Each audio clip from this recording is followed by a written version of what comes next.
Case ಅನ್ನ ನೋಡಿದ್ರೆ ಬಡವರಿಗೊಂದು ನ್ಯಾಯ ಶ್ರೀಮಂತರಿಗೊಂದು ನ್ಯಾಯ ಅಂತ ನೀವೇ ಹೇಳ್ತೀರಾ.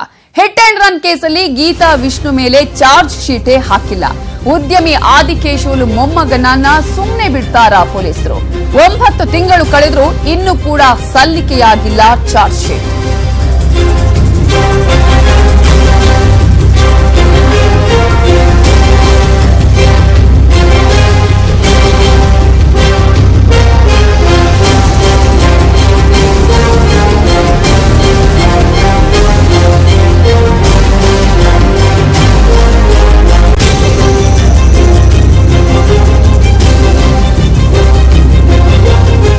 ಬಡವರಿಗೊಂದು ನ್ಯಾಯ ಶ್ರೀಮಂತರಿಗೊಂದು ನ್ಯಾಯನ ಈ ಕೇಸ್ ನೋಡಿದ್ರೆ ಹಾಗೆ ಅನ್ಸುತ್ತೆ. ಯಾಕಂದ್ರೆ ಹಿಟ್ ಅಂಡ್ ರನ್ ಕೇಸಲ್ಲಿ ಗೀತಾ ವಿಷ್ಣು ಮೇಲೆ ಇನ್ನೂ ಕೂಡ ಚಾರ್ಜ್ ಶೀಟ್ ಹಾಕಿಲ್ಲ. ಉದ್ಯಮಿ ಆದಿಕೇಶವಲು ಮೊಮ್ಮಗನನ್ನ ಸುಮ್ಮನೆ ಬಿಡ್ತಾರ ಪೊಲೀಸರು? ಹಾಗಾದ್ರೆ 9 ತಿಂಗಳು ಕಳೆದ್ರೂ ಕೂಡ ಚಾರ್ಜ್ ಶೀಟ್ ಇನ್ನೂ ಕೂಡ ಸಲ್ಲಿಕೆಯಾಗಿಲ್ಲ. ಚಾರ್ಜ್ ಶೀಟ್ ಸಲ್ಲಿಕೆ ಮಾಡೋದಕ್ಕೆ ಇರುವಂತಹ ಅವಕಾಶಗಳು ಇದ್ರೂ ಕೂಡ ಯಾಕೆ ಸಲ್ಲಿಕೆ ಮಾಡಿಲ್ಲ? ಸಿಸಿಬಿ ಡಿಸಿಪಿ ಮಾತಿಗೇನೆ ಪೊಲೀಸರು ಡೋಂಟ್ ಕೇರ್ ಅಂತಿದ್ದಾರೆ. 9 ತಿಂಗಳಿಂದ ಎಫ್ಎಸ್ಎಲ್ ರಿಪೋರ್ಟ್ ಕೂಡ ಬಂದಿಲ್ವಂತೆ.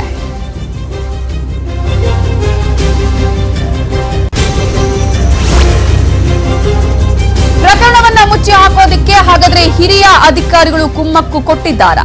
ಈಗಾಗಲೇ ಜಾಮೀನಿನ ಮೇಲೆ ಹೊರಗಿರುವಂತಹ ಆರೋಪಿ ಗೀತಾ ವಿಷ್ಣು ದೊಡ್ಡವರ ಮೊಮ್ಮಗ ಅನ್ನುವಂತಹ ಕಾರಣಕ್ಕಾಗಿ ಪೊಲೀಸರು ಸುಮ್ಮನಾದ್ರ? ಹಾಗಾದ್ರೆ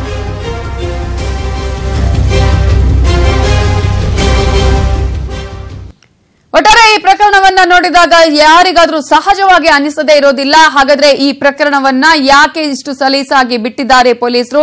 ಯಾಕೆ ಇನ್ನು ಕೂಡ ಚಾರ್ಜ್ ಶೀಟ್ ಹಾಕಿಲ್ಲ ಅಂತ ಹೇಳಿ ಬಡವರಿಗೆ ಒಂದು ನ್ಯಾಯ ಶ್ರೀಮಂತರಿಗೆ ಒಂದು ನ್ಯಾಯ ಅನ್ನುವಂತಹ ನಿಟ್ಟಿನಲ್ಲಿ ಕೆಲಸ ಮಾಡ್ತಾ ಇದ್ದಾರಾ ಪೊಲೀಸರು ಅಂತ. ಹಿಟ್ ಅಂಡ್ ರನ್ ಕೇಸಲ್ಲಿ ಗೀತಾ ವಿಷ್ಣು ಮೇಲೆ ಚಾರ್ಜ್ ಶೀಟ್ ಇಲ್ಲಿವರೆಗೂ ಕೂಡ ದಾಖಲಾಗಿಲ್ಲ. ಉದ್ಯಮಿ ಆದಿಕೇಶವಲು ಮೊಮ್ಮಗ ಅಂತ ಹೇಳಿ ಪೊಲೀಸರು ಕೂಡ ಸುಮ್ಮನೆ ಇದ್ದಾರಾ? ಹಾಗಾದ್ರೆ ದೊಡ್ಡವರಿಗೊಂದು ನ್ಯಾಯ, ಅದರಲ್ಲೂ ಕೂಡ ನಾವು ಗಮನಿಸ್ತೀವಿ ಶ್ರೀಮಂತರು ಅಥವಾ ಬಡವರು ಅನ್ನುವಂತಹ ವಿಷಯದಲ್ಲಿ ಸಾಕಷ್ಟು ಬಾರಿ ಇಂತಹ ಕೆಲಸಗಳು ನಡೆಯುತ್ತೆ ಅಂತ ಹೇಳಿ.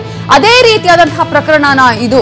9 ತಿಂಗಳು ಕಳೆದ್ರೂ ಕೂಡ ಇನ್ನೂ ಕೂಡ ಚಾರ್ಜ್ ಶೀಟೇ ಸಲ್ಲಿಕೆ ಆಗಿಲ್ಲ. ಸಿಸಿಬಿ ಡಿಸಿಪಿ ಮಾತಿಗೆ ಪೊಲೀಸರೇ ಡೋಂಟ್ ಕೇರ್ ಅಂತ ಹೇಳ್ತಿದಾರಂತೆ. ಹಾಗಾದ್ರೆ 9 ತಿಂಗಳಿಂದ ಎಫ್ಎಸ್ಎಲ್ ರಿಪೋರ್ಟ್ ಕೂಡ ಬರದೇ ಇರೋದಕ್ಕೆ ಏನು ಕಾರಣ? ಬರದೇ ಇರುವಂತಹ ಕಾರಣಗಳು ಏನೇನಿದೆ? ಇದರ ಹಿಂದೆ ಯಾರಿದ್ದಾರೆ ಅನ್ನುವಂಥದ್ದನ್ನ ಕೂಡ ನಾವು ಇದರಲ್ಲಿ ಗಮನಿಸಬೇಕಾಗತ್ತೆ. ಪ್ರಕರಣವನ್ನ ಮುಚ್ಚಿ ಹಾಕೋದಿಕ್ಕೆ ಹಿರಿಯ ಅಧಿಕಾರಿಗಳೇ ಕುಮ್ಮಕ್ಕು ಕೊಟ್ಟಿದ್ದಾರೆ ಅನ್ನುವಂತಹ ಅನುಮಾನಗಳು ಕೂಡ ಈ ಪ್ರಕರಣದಲ್ಲಿ ಈಗ ಕಾಣಿಸ್ತಾ ಇದೆ. ಈ ವೇಳೆ ಯಾವುದೇ ಕೇಸ್ಗಳನ್ನ ಗಮನಿಸಿದ್ರು ಕೂಡ ಅತ್ಯಂತ ವೇಗವಾಗಿ ಚಾರ್ಜ್ ಶೀಟ್ ಸಲ್ಲಿಕೆ ಮಾಡಲಾಗುತ್ತೆ. ಆ ಎಲ್ಲ ಕೇಸನ್ನ ಡಿಟ್ ಸ್ಟಡಿ ಮಾಡಿ. ಆದ್ರೆ ಈ ಪ್ರಕರಣದಲ್ಲಿ ಯಾಕೆ ಇನ್ನು ಇಷ್ಟೊಂದು ನಿರ್ಲಕ್ಷ್ಯವನ್ನು ವಹಿಸಲಾಗ್ತಾ ಇದೆ ಅನ್ನುವಂತಹ ಸಾಕಷ್ಟು ಅನುಮಾನಗಳು ಕಾಡ್ತಾ ಇವೆ. ಈ ಬಗ್ಗೆ ಡೀಟೇಲ್ಸ್ ಕೊಡೋದಕ್ಕೆ ನಮ್ಮ ರಿಪೋರ್ಟರ್ ಗಂಗಾಧರ್ ಈಗ ನ್ಯೂಸ್ ಡೆಸ್ಕ್ ಇಂದ ನೇರ ಸಂಪರ್ಕದಲ್ಲಿದ್ದಾರೆ. ಗಂಗಾಧರ್, ಈಗಾಗಲೇ ಗಮನಿಸಬಹುದು, ನಾವು ಪ್ರತಿ ಸಾರಿ ಕೂಡ ಹೇಳ್ತೀವಿ ಇಂತಹ ಕೇಸ್ಗಳಾದಂತಹ ಸಂದರ್ಭದಲ್ಲಿ ಶ್ರೀಮಂತರಿಗೆ ಒಂದು ನ್ಯಾಯ ಆಗುತ್ತೆ, ಬಡವರಿಗೆ ಒಂದು ನ್ಯಾಯ ಆಗುತ್ತೆ ಅಂತ ಹೇಳಿ. ಆದ್ರೆ ಈ ಪ್ರಕರಣದಲ್ಲಿ ಪೊಲೀಸರು 9 ತಿಂಗಳಾದ್ರೂ ಚಾರ್ಜ್ ಶೀಟ್ ಸಲ್ಲಿಕೆ ಮಾಡಿಲ್ಲ, ಕೊಟ್ಟಿಲ್ಲ ಅನ್ನೋದಾದ್ರೆ ಅದರ ಹಿಂದೆ ಏನೇನು ಕಾರಣಗಳಿದೆ ಅಂತ ಅನ್ಸುತ್ತೆ ಗಂಗಾಧರ್? ಎಸ್ ನವಿತಾ, ಏನು 2017 ಸೆಪ್ಟೆಂಬರ್ 27ರಂದು ಜೇನರದ ಸೌತ್ ಎಂಡ್ ಸರ್ಕಲ್ ನಡೆದಂತಹ ಏನೋ ಒಂದು ಆಕ್ಸಿಡೆಂಟ್ ಹಿಟ್ ಅಂಡ್ ರನ್ ಪ್ರಕರಣಕ್ಕೆ ಸಂಬಂಧಪಟ್ಟಂತೆ 9 ತಿಂಗಳಾಗಿದೆ. ಇದುವರೆಗೂ ಸಹ ಏನು ಸಿಸಿಬಿ ಅಧಿಕಾರಿಗಳು ಒಂದು ಚಾರ್ಜ್ ಶೀಟ್ ಅನ್ನ ಸಬ್ಮಿಟ್ ಮಾಡಿಲ್ಲ. ಅಂದ್ರೆ ಇಲ್ಲಿ ಆದಿಕೇಶವಲು ಮೊಮ್ಮಗ ಏನು ಗೀತಾ ವಿಷ್ಣು ಈ ಒಂದು ಪ್ರಕರಣದಲ್ಲಿ ಪ್ರಮುಖ ಆರೋಪಿಯಾಗಿದ್ದ. ಆದ್ರೆ ಒಂದು ಆ ಪೊಲೀಸರು ಒಂದು ತನಿಖೆ ನಡೆಸಿ ಇದು ಮೇಜರ್ ಅಂದ್ರೆ ಗಂಭೀರ ಪ್ರಕರಣವಾಗಿದೆ ಹಿನ್ನೆಲೆಯಲ್ಲಿ ಆತ ಒಂದು ಅಜ್ಞಾತ ಸ್ಥಳದಲ್ಲಿ ಉಳಿದುಕೊಂಡಿದ್ದು ಆತನನ್ನ ಪೊಲೀಸರು ಒಂದು ಅರೆಸ್ಟ್ ಅನ್ನ ಸಹ ಮಾಡಿ ನಂತರ ಒಂದು ತನಿಖೆಯನ್ನು ನಡೆಸಿ ಆತ ಜಾಮೀನ ಮೇಲೆ ಹೊರಗೆ ಬಂದಿರುವಂತದ್ದು. ಆದ್ರೆ 9 ತಿಂಗಳಾಗಿದೆ, ಇದುವರೆಗೂ ಸಹ ಆತ ಏನು ಸಿಸಿಬಿ ಅಧಿಕಾರಿಗಳು ದೋಷಾರೋಪ ಪಟ್ಟಿಯನ್ನ ಇನ್ನೂ ಸಹ ಕೋರ್ಟ್ಗೆ ಸಬ್ಮಿಟ್ ಮಾಡಿಲ್ಲ.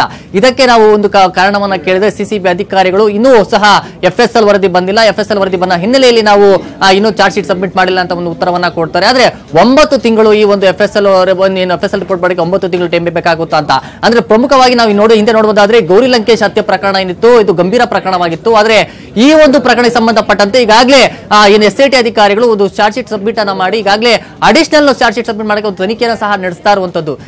ಇದೊಂದು ಕಡೆ ಮತ್ತೆ ಲೋಕಾಯುಕ್ತ ಮೇಜರ್ ಒಂದು ಇನ್ವೆಸ್ಟಿಗೇಷನ್ ಕೇಸ್ ಇತ್ತು, ಅದು ಸಹ ದೋಷಾರೋಪ ಪಟ್ಟಿಯನ್ನ ಒಂದು ಅಧಿಕಾರಿಗಳು ಸಿಸಿಬಿ ಅಧಿಕಾರಿಗಳು ಸಬ್ಮಿಟ್ ಅನ್ನ ಮಾಡಿದ್ದಾರೆ. ಆದ್ರೆ ಈ ಒಂದು ಅಂದ್ರೆ ಗೀತಾ ವಿಷ್ಣು ಒಂದು ಹಿಟ್ ಅಂಡ್ ಪ್ರಕರಣದಲ್ಲಿ ಇನ್ನು ಯಾಕೆ ಸಿಸಿಬಿ ಅಧಿಕಾರಿಗಳು ಒಂದು ದೋಷಾರೋಪ ಪಟ್ಟಿಯನ್ನ ಸಬ್ಮಿಟ್ ಮಾಡಿಲ್ಲ ಅಂತ ಹೇಳಲಾಗ್ತಾ ಇದೆ. ಅಂದ್ರೆ ಈ ಒಂದು ಕೇಸನ್ನ ಹಳ್ಳ ಹಿಡಿಸೋಕೆ ಏನಾದ್ರು ಸಿಸಿಬಿ ಅಧಿಕಾರಿಗಳು ಪ್ರಯತ್ನವನ್ನ ಪಡ್ತಾ ಇದ್ದಾರೆ ಅನ್ನೋದ್ ಮೇಲೆ ಒಂದು ಒಂದು ಆರೋಪ ಸಹ ಗಂಭೀರವಾದ ಆರೋಪ ಕೇಳಿ ಬರ್ತಾ ಇದೆ. ಒಂದ್ ಕಡೆ ಏನು ಅಧಿಕಾರಿ ಇನ್ವೆಸ್ಟಿಗೇಷನ್ ನಡೆಸ್ತಾ ಇರುವಂತಹ ಅಧಿಕಾರಿಗಳು ಅವರ ಪರವಾಗಿದ್ದಾರೆ ಅಂತ ಅಂದ್ರೆ ಒಂದು ಬಡವರಿಗೊಂದು ನ್ಯಾಯ, ಶ್ರೀಮಂತರಿಗೊಂದು ನ್ಯಾಯ ಅಂತ ಇಲ್ಲೊಂದು ಆರೋಪ ಕೇಳಿ ಬರ್ತಾ ಇರುವಂತದ್ದು. ಮತ್ತೊಂದ್ ಕಡೆ ಈ ಒಂದು ಪ್ರಕರಣದಲ್ಲಿ ಅಂದ್ರೆ ಹಿಟ್ ಅಂಡ್ ರನ್ ಪ್ರಕರಣವಾದಂತಹ ಸಂಬಂಧದಲ್ಲಿ ಓಮಿನಿಕಾರಿ ಡಿಕ್ಕಿ ಹೊಡೆದು ಅಲ್ಲಿ ಒಂದಿಬ್ಬರು ಸಹ ಗಾಯವಾಗಿದ್ರು. ಆದ್ರೆ ಈ ಒಂದು ಪ್ರಕರಣದಲ್ಲಿ ಸೆಲೆಬ್ರಿಟಿ ಮಕ್ಕಳು ಸಹ ಒಂದು ಅಪಘಾತ ಸಂದರ್ಭದಲ್ಲಿ ಇದ್ರು ಅಂತ ಕೇಳಿ ಬರ್ತಾ ಇದೆ. ಆದ್ರೆ ಗೀತಾ ವಿಷ್ಣು ಸೇರಿದಂತೆ ಆತನ ಏನು ಡ್ರಂಕ್ ಅಂಡ್ ಡ್ರೈವ್ ಅಲ್ಲಿ ಮತ್ತೆ ಆತನ ಒಂದು ಕಾರ್ ಓಡಿಸ್ತಾ ಇದ್ರು, ಆ ಕ್ಯಾಬ್ ಅಲ್ಲಿ ಗಾಂಜಾ ಸಹ ಪತ್ತೆಯಾಗಿತ್ತು. ಕೇವಲ ಏನು ಗಾಂಜಾ ಸೇವನೆ ಮತ್ತು ಗಾಂಜಾ ದ್ರವ್ಯ ಏನು ಕಾರಣ ಸಿಕ್ಕಿತ್ತು. ಆ ಒಂದು ರಿಪೋರ್ಟ್ಗಾಗಿ ಈಗ ಸಿಸಿಬಿ ಅಧಿಕಾರಿಗಳು ಕಾಯ್ತಾ ಇದ್ದಾರೆ ಅನ್ನೋ ಒಂದು ಮಾಹಿತಿ ಲಭ್ಯವಾಗ್ತಾ ಇದೆ. ಆದ್ರೆ ಇನ್ನೂ ಸಹ ಇದು ಸಂಬಂಧಪಟ್ಟಂತೆ ಇನ್ನು ಸಿಸಿಬಿ ಅಧಿಕಾರಿಗಳು ದೋಷಾರೋಪ ಪಟ್ಟಿಯನ್ನ ಸಲ್ಲಿಸಿಲ್ಲ. ಕಾರಣ ಕೇಳಿದ್ರೆ ಇನ್ನು FSL ರಿಪೋರ್ಟ್ ಬಂದಿಲ್ಲ ಅನ್ನೋ ಒಂದು ಉಡಾಫೆ ಉತ್ತರವನ್ನ ಕೊಡ್ತಾ ಇರುವಂತದ್ದು. ನವಿತಾ, ಎಸ್, ನಿಜವಾಗ್ಲೂ ಚಾರ್ಜ್ ಶೀಟ್ ಇನ್ನಾದ್ರೂ ದಾಖಲಿಸ್ತಾರ ಪೊಲೀಸರು ಅನ್ನೋದನ್ನ ಕಾದು ನೋಡೋಣ. Gangadhar, thank you very much details.